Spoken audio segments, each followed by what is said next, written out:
നമസ്കാരം.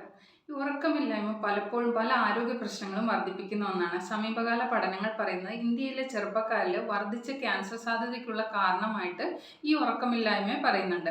അതായത് Indian council of medical research അതായത് ICMR നടത്തിയ പഠനത്തിലാണ് 6 മണിക്കൂറിൽ കുറവുറങ്ങുന്ന ചെറുപ്പക്കാരിൽ ക്യാൻസർ വരുന്നതിനുള്ള സാധ്യത വളരെ കൂടുതലായി എന്ന് പറയുന്നു. അതായത് 18നും 30നും ഇടയിൽ പ്രായമുള്ള 10,000-ലധികം പേരിൽ നടത്തിയ പഠനത്തിന്റെ അടിസ്ഥാനത്തിലാണ് ഇത്തരം ഒരു നിഗമനത്തിൽ എത്തിയത്. ഈ പഠനത്തിനായിട്ട് എടുത്തവരിൽ 40% പേരും ദിവസവും 6 മണിക്കൂറിൽ താഴെ ഉറങ്ങുന്നവരാണെന്നാണ് കണ്ടെത്തിയത്.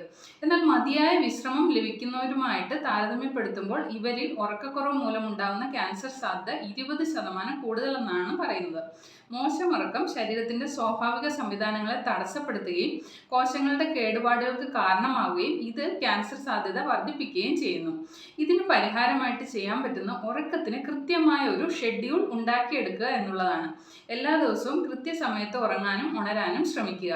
ഉറങ്ങുന്നതിന് മുമ്പ് മൊബൈൽ ഫോൺ, TV ഇവയുടെയൊക്കെ ഉപയോഗം കുറയ്ക്കുക. യോഗ, മെഡിറ്റേഷൻ, ശ്വസന വ്യായാമങ്ങളായ പ്രാണായാമം ഒക്കെ ശീലമാക്കുക. കൂടുതൽ സ്ട്രെസ് ഒക്കെയുള്ള ജോബാണെങ്കിൽ ഒഴിവു സമയങ്ങളിൽ ഇഷ്ടമുള്ള ഹോബികളിൽ ഏർപ്പെടുക. പ്രിയപ്പെട്ടവരൊക്കെ ആയിട്ട് കൂടുതൽ സമയം ചെലവഴിക്കുക. എന്നിട്ടൊന്നും ശരിയായില്ലെങ്കിൽ ശിരോധാര, തളം പോലെയുള്ള ചികിത്സാക്രമങ്ങൾ ചെയ്യുക.